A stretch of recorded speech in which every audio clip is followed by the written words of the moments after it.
Picture this, you're in a courtroom, betrayed, your own family tearing you apart like wolves. They scream you stole their legacy, their home, their love, branding you a liar, a failure who turned your back on them. Every sacrifice you made, every scar you carry, they spit on it, calling you worthless while the world points and whispers. The pain? It's a fire in your chest, burning every memory of trust to ash. How do you survive when your blood becomes your executioner? When the knife of betrayal cuts so deep, there's nothing left? I'm Claire Donovan. I'm 42 years old. And this is the war they started, but I'll end it. The air in Seattle's King County Courthouse was thick, heavy with the weight of betrayal. I stood there, a 42-year-old colonel in the Defense Intelligence Agency, my dress uniform crisp but my heart shredded. For 25 years, I'd served this country, chasing shadows in war zones, carrying secrets that burned holes in my soul. I'd come home to the city where I was born, to the streets of Capitol Hill where I'd once ridden my bike, believing family was my anchor. But now, that anchor was dragging me under. My own blood, my father Harold, my mother Marjorie, my brother Ethan, and his wife Lydia, had hauled me into this courtroom, demanding everything. My childhood home on 15th Avenue, a 2,500 square foot craftsman I'd helped pay off with combat bonuses. My savings, scraped together from years of deployments. Even my name, my place in the Donovan legacy. They wanted it all, and they weren't just asking, they were clawing for it with venom. I can still see their faces, twisted with a coldness I didn't recognize. Harold, 68, his banker's posture rigid, eyes like steel. Marjorie, 65, clutching her purse, her lips trembling but silent. Ethan, 38, my little brother who used to trail me through Pike Place Market, now a smug entrepreneur with a smirk that cut deeper than any knife. And Lydia, 36, her consultant's smile sharp as glass, whispering to Ethan like they were plotting my execution. They stood united, accusing me of abandoning them, of hoarding wealth while they suffered. You left us, Ethan spat in the pre-trial meeting, his voice dripping with contempt. You chose your medals over family, Claire.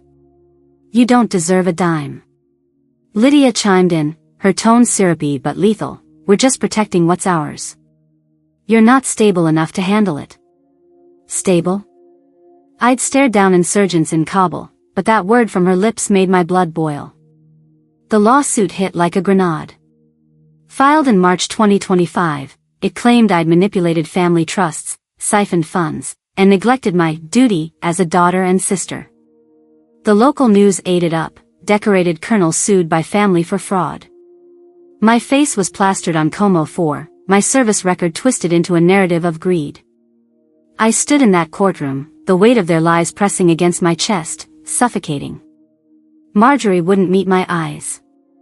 Harold cleared his throat, muttering, "This is for the best, Claire." For the best? I wanted to scream, to shake them, to ask how they could erase me like this. But I didn't. I stood tall, my hands steady, because I wasn't just a sister or a daughter anymore. I was a soldier, and soldiers don't break, they fight. And I was ready to fight, even if it meant tearing open every wound to expose the truth they thought they could bury. The Seattle rain battered my apartment window, a relentless drumbeat mirroring the chaos in my chest.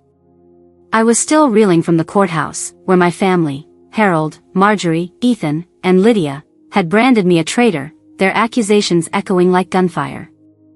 I'd spent 25 years as a Defense Intelligence Agency colonel, trained to spot threats in the dark, but nothing prepared me for this betrayal. It was April 2025, a month after their lawsuit hit, and the wound of their lies festered. I sat at my kitchen table, a chipped coffee mug in hand, trying to piece together how my blood had turned to poison. Then, my laptop pinged. An email from the National Veterans Relief Fund stared back at me, subject line, confirmation of enrollment. My stomach twisted. I hadn't enrolled in any relief program. I didn't need to, my benefits were secure, my finances modest but stable. I clicked, heart pounding. The email listed my full details, name, military ID, address at my Capitol Hill apartment, even deployment dates from classified missions in Iraq. This wasn't a scam, it was too precise, too personal. The message claimed I'd been approved for financial hardship aid, with $10,000 dispersed to an account I didn't recognize. I leaned back, the chair creaking under me, my breath shallow. Someone had my life in their hands, and they were playing with it. I called an old DA contact, Sarah, who worked in federal finance. "Claire, this is bad," she said, her voice low. "That account's tied to a shell company, Northwest Ventures. Sound familiar?" My blood ran cold. Northwest Ventures was Ethan's pride and joy, the startup he'd bragged about at last year's Thanksgiving, held at my parents' 2,500 square foot craftsman home on 15th Avenue. The same home they were now trying to rip from me. I drove to the King County Recorder's office that afternoon, the wipers on my Jeep slashing through the downpour. The clerk handed me a deed transfer, dated January 2025, shifting the house to Northwest Ventures. Harold and Marjorie's signatures were scrawled at the bottom, unmistakable. My combat pay from a 2020 tour had cleared that mortgage, yet here was my family, erasing me from the home I'd fought for. I gripped the paper so hard it crumpled. Back at my apartment, I confronted Ethan over the phone. "What's Northwest Ventures doing with our house?" I demanded, my voice sharp as a blade. He laughed, a hollow, dismissive sound. "It's just business, Claire. Mom and Dad signed off. You're blowing this out of proportion." Lydia's voice cut in, smooth and venomous. "You're always so paranoid. Maybe the military broke you more than we thought." I hung up, my hands trembling, not from fear but from rage. Paranoia? I'd tracked terrorist cells across continents. This wasn't paranoia, it was a pattern. That night, I dug deeper. Public records showed Northwest Ventures had no office, no employees, just a P.O. box in Bellevue. Yet it held assets worth millions, including properties I didn't recognize. I cross-checked bank statements from a family trust account I still had access to. Transfers of $50,000, $75,000, even $100,000 flowed to Northwest Ventures, timed perfectly with my deployments, when I was too far away to notice. My parents' names were on every transaction. I stared at the screen, the blue glow burning my eyes. Harold, the meticulous banker, and Marjorie, the quiet homemaker, weren't just complicit, they were architects. I remembered Ethan's smirk in the courthouse, Lydia's calculated sweetness, and my parents' silence. They weren't fighting for fairness, they were hiding something darker. Then, another email arrived, this one unmarked, sent at 1:17 a.m. No subject, just a single line. "Stop digging, Colonel, or you'll lose more than a house." My pulse hammered. I checked my apartment's locks, the Seattle skyline a blur beyond my window.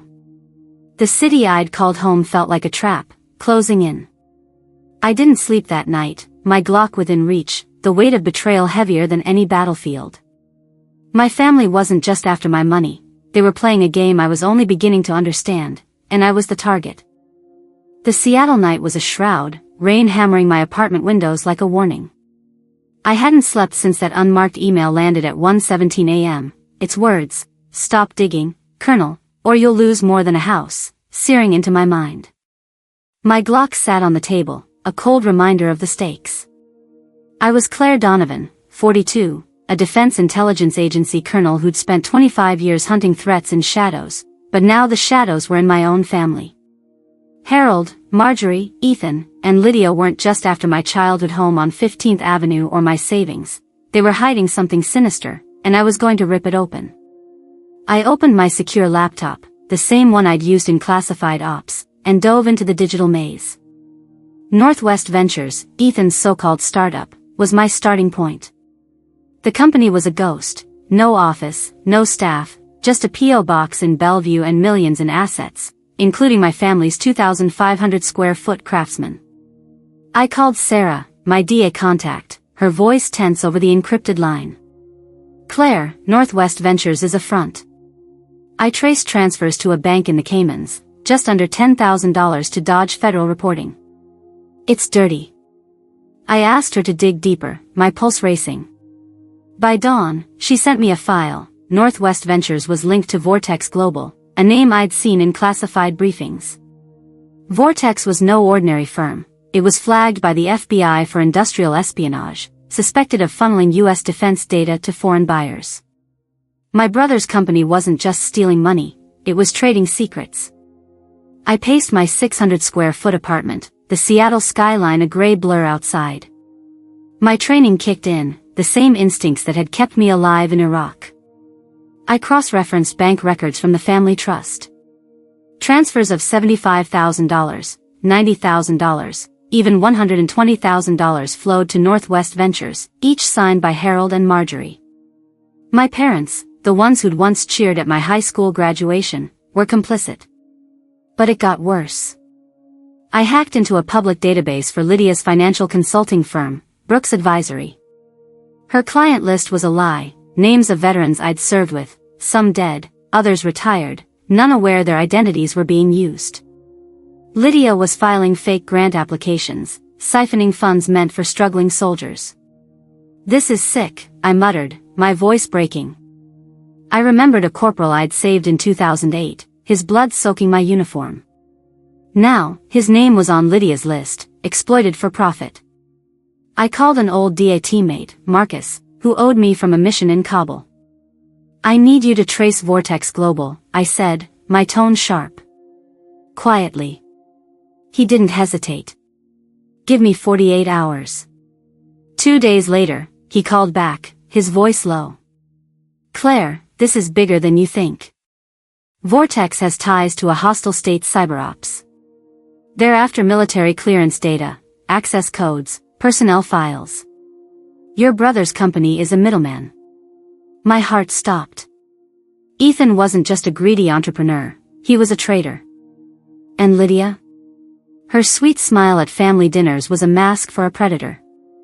I found a hidden email chain on a compromised server, buried under layers of encryption. One message from Lydia to an unknown contact read, "Donovan data secured. Awaiting payment." They were selling my clearance, my life's work, to enemies I'd sworn to stop. The room spun. I gripped the table, my knuckles white. I wanted to scream, to drive to Ethan's sleek condo in Belltown and smash his smug face. But rage wouldn't win this. I needed precision. I traced IP addresses from Lydia's emails, landing on a server in Eastern Europe. Another email mentioned a meeting at a warehouse near the port of Seattle, scheduled for next week. I marked the date, April 15, 2025, my mind racing. This wasn't just about money or a house. It was espionage, a betrayal of everything I'd fought for. I thought of Harold's stern lectures about duty, Marjorie's quiet pride when I pinned on my colonel's eagle. How could they sign off on this? How could they let Ethan and Lydia turn our family into a front for treason? Another email hit my inbox at 3:42 a.m., no sender, just a warning, "You're walking a dangerous line, Colonel." My hands shook, not from fear, but from a fury so deep it felt like grief. I checked my apartment's security cameras, spotting that same black SUV, parked 200 feet away, engine off. They were watching me. My family had sold me out, and something, bigger was closing in. I loaded my Glock, the click loud in the silence. I wasn't just a soldier anymore. I was prey, and I'd be damned if I let them win. The Seattle night clung to me like damp rot, the rain a relentless hiss outside my 600-square-foot apartment. I was Claire Donovan, 42, a Defense Intelligence Agency colonel, forged in the crucible of war zones, but now hunted in my own city. The truth I'd uncovered about Ethan, Lydia, Harold, and Marjorie wasn't just betrayal, it was treason. Northwest Ventures, Ethan's front, wasn't just stealing my family's 2,500-square-foot craftsman on 15th Avenue. It was a pipeline for Vortex Global, funneling military secrets to enemies abroad. That email at 3:42 a.m., "You're walking a dangerous line, Colonel," still burned in my mind, as did the black SUV, parked 200 feet from my building, its presence a silent threat. It was April 10, 2025, 5 days before their planned meeting at the port of Seattle, and I was running out of time. My phone rang at 2:13 a.m., the screen blank, no caller ID. I answered, my voice steel. Who is this?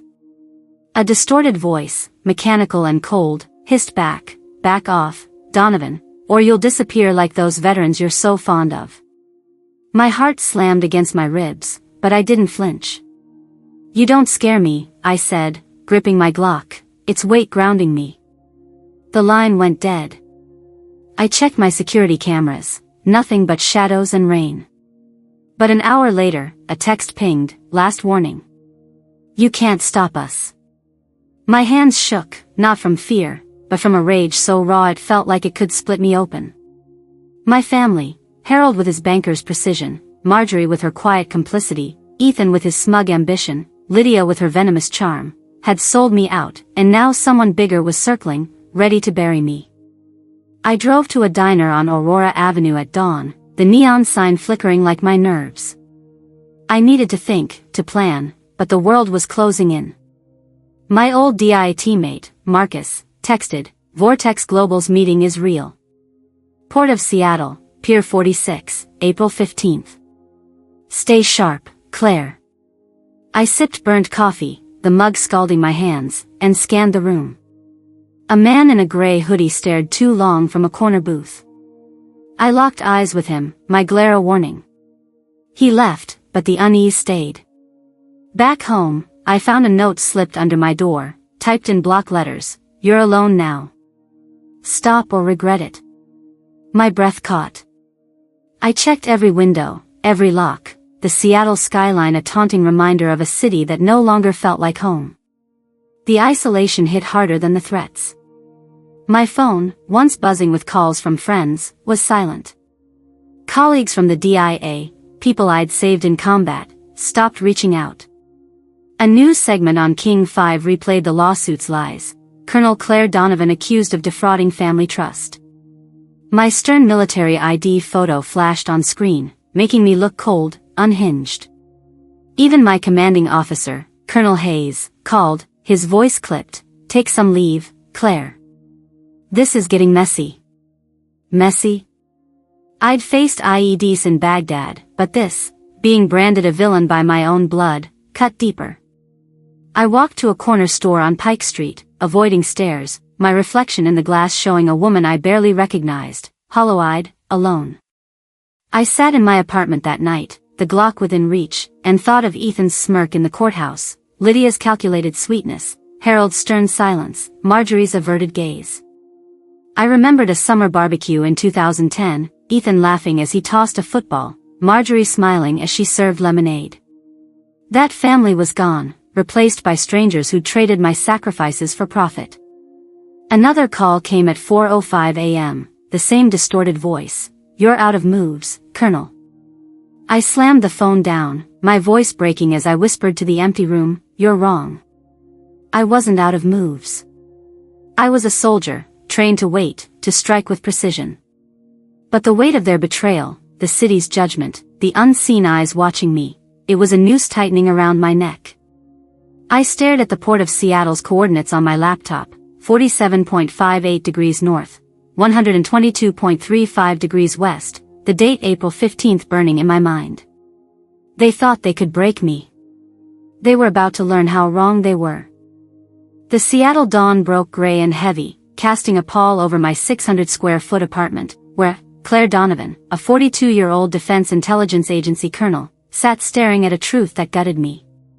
It was April 12, 2025, 3 days before the Port of Seattle meeting where Ethan and Lydia planned to trade military secrets through their front, Northwest ventures, tied to Vortex Global's espionage network. The weight of their betrayal, Harold and Marjorie's signatures on fraudulent transfers, Ethan's smug ambition, Lydia's venomous deceit, already crushed me. But I wasn't prepared for the final blow, the one that would shatter what little faith I had left. My laptop screen glowed with a new document, uncovered from a hacked server, a contract dated February 2025, transferring the family trust's remaining $500,000 to Northwest Ventures. Harold's meticulous handwriting and Marjorie's shaky scrawl were there, deliberate, undeniable. They hadn't just signed off on the house, they'd orchestrated the theft of my life's work, my legacy, my everything. I drove through Capitol Hill's rain-soaked streets to the 2,500 square foot Craftsman on 15th Avenue, the home I'd helped save with combat pay from Iraq. My hands gripped the steering wheel of my Jeep, knuckles white, as memories flooded in, Marjorie baking cookies in that kitchen, Harold teaching me chess on the porch. I needed answers, not from Ethan or Lydia, but from the parents who'd raised me. I walked into the living room, the air thick with the scent of Marjorie's lavender candles. Harold stood by the fireplace, his 68-year-old frame rigid, eyes avoiding mine. Marjorie, 65, sat on the sofa, her hands twisting a handkerchief. Why? I demanded, my voice low but trembling with fury. Why did you sign away everything? The house, the trust, my name? Harold cleared his throat, his banker's tone flat. It's for the family, Claire. Ethan's building something real. I slammed the contract on the coffee table, the sound echoing like a gunshot. Building something? He's selling military secrets. And you knew. Marjorie's eyes welled up, but her voice was steady, cutting deeper than any blade. You were never here, Claire. Ethan stayed. He cared. You left us for your wars, your medals. I staggered back, the words a physical blow. I left to serve, I said, my voice cracking. I paid for this house with blood money from deployments. And you call that abandonment? Harold stepped forward, his face hard. Ethan's our future. You're a ghost, Claire. Always have been. My chest burned, the pain so raw it felt like my heart was splitting. I remembered running through this house as a kid, Ethan trailing behind, laughing. I remembered Marjorie's hugs after my first deployment, Harold's proud nod at my promotion to colonel. Those people were gone, replaced by strangers who'd chosen Ethan's greed over me. I turned to leave, but Marjorie's voice stopped me. We had to protect what matters, she whispered, tears streaming. Ethan's here. You're not. I faced her, my eyes burning. Protect? You're protecting a traitor. You're protecting lies. I walked out, the door slamming behind me, the sound final, like a coffin closing. The rain stung my face as I stood on the porch, the Seattle skyline a distant blur. I'd faced death in war zones, but this was worse, this was annihilation. My family hadn't just betrayed me, they'd erased me, rewritten my story as if I'd never existed. I drove back to my apartment, the city's lights mocking me. Another note waited under my door, you can't change what's done. My hands shook as I burned it in the sink, the flames licking up the paper like my rage. Harold, Marjorie, Ethan, Lydia, they'd chosen their side, and it wasn't mine. I was alone, a soldier without a home, a daughter without a family. But in that loneliness, a fire kindled. They thought they'd broken me. They were wrong. I'd face them in court, and I'd bring the truth down like a hammer. The King County Courthouse in Seattle was a cold fortress, its fluorescent lights casting harsh shadows on April 18, 2025.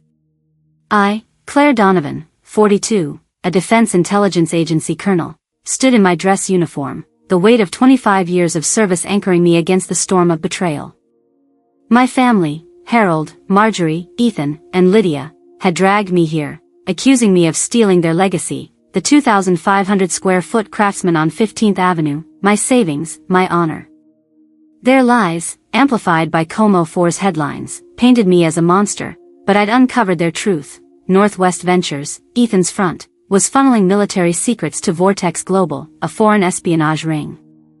The pain of their betrayal, Harold's stern complicity, Marjorie's tearful dismissal, Ethan's smug greed, Lydia's venomous cunning, had carved me hollow. But today, I wasn't here to bleed. I was here to end it. The courtroom buzzed, the air thick with anticipation. Ethan sat across from me, 38, his tailored suit crisp, his smirk unwavering.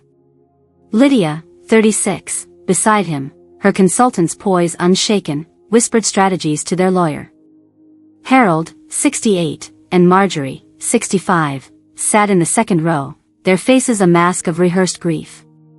The plaintiff's lawyer, a woman with a voice like polished steel, tore into me. Claire Donovan abandoned her family, she declared, manipulating trusts, hoarding wealth, neglecting her duty as a daughter. She cited my deployments, twisting my service into selfishness. She's unstable, she sneered, a soldier broken by war. I sat still, my hands folded, my face a stone wall. I'd faced worse in Baghdad bunkers, but each word was a dagger, reopening wounds from Marjorie's confession. Ethan stayed. You left. I waited, my heart pounding but my breath steady. Their lawyer called Lydia to the stand. She spun a tale of concern, her voice trembling with fake sincerity. I tried to help Claire, she said, dabbing her eyes. But she pushed us away, took everything. Ethan nodded, his gaze mocking. The judge, a gray-haired man with tired eyes, scribbled notes. I didn't flinch. I'd learned in war that silence is a weapon, and I wielded it now. My moment came when their lawyer rested her case. I rose, my boots echoing on the hardwood floor, and approached the bench. Your Honor, I said, my voice calm but edged with steel, I have evidence that changes everything. I placed a USB drive on the desk, its black casing glinting under the lights. This contains proof of fraud, identity theft, and espionage against the United States. The judge's eyes narrowed. He plugged the USB into his laptop, his face tightening as he scrolled. The room froze, the air heavy with unspoken dread. Ethan's smirk faltered. Lydia's hands twitched. Harold shifted, his banker's composure cracking. Marjorie clutched her handkerchief, her eyes darting to the exit. The judge read for a minute, then two, his jaw clenching. He looked up, his voice sharp as a blade. Bailiff, lock the doors. No one leaves. The bailiff moved, the locks clicking like gunshots. Gasps rippled through the courtroom. Then the doors burst open, an FBI agent stormed in, black vest stark against the pale walls. One grabbed Ethan, yanking him from his chair. Ethan Donovan, you're under arrest for conspiracy, fraud, and cyber espionage. Another pinned Lydia, her scream piercing the chaos. This is a mistake, she cried, her poise shattered. You can't do this. I stood motionless, my pulse hammering but my face unyielding. The USB held everything, emails tying Northwest Ventures to Vortex Global, bank records of laundered funds, Lydia's forged veteran grants, even a recording of Ethan negotiating with a foreign contact at Pier 46. The agents moved with precision, cuffs snapping onto Ethan's wrists, Lydia's sobs echoing. Harold and Marjorie sat frozen, their faces pale as ghosts. I met Marjorie's eyes for a fleeting moment, but there was nothing left, no regret, no recognition, just emptiness. The judge's voice cut through the chaos. Colonel Donovan, you've requested protective custody for affected veterans and a federal inquiry into these channels. Granted. I nodded, my voice steady. Thank you, Your Honor. The courtroom emptied, the agents leading Ethan and Lydia away, their lies crumbling like ash. I stood alone, the weight of victory hollow. My family was gone, not just in court but in every memory I'd clung to. I'd won, but at a cost no soldier could ever prepare for. The Seattle air was heavy with the aftermath, the city's pulse roaring while my own felt faint. It was late April 2025, days after the King County Courthouse erupted, when I, Claire Donovan, 42, a Defense Intelligence Agency colonel, watched my family's lies collapse. Ethan and Lydia, cuffed and led away by FBI agents, faced charges of fraud, identity theft, and cyber espionage for funneling military secrets through Northwest Ventures to Vortex Global. Harold and Marjorie, my parents, walked free, their age and health sparing them prosecution, but their silence in that courtroom, Marjorie's empty eyes, Harold's rigid defeat, cut deeper than any verdict. The truth I'd fought for, sealed in a USB drive, had shattered their facade, but it left me hollow, a soldier without a home, standing on the ashes of what was once family. The fallout was relentless.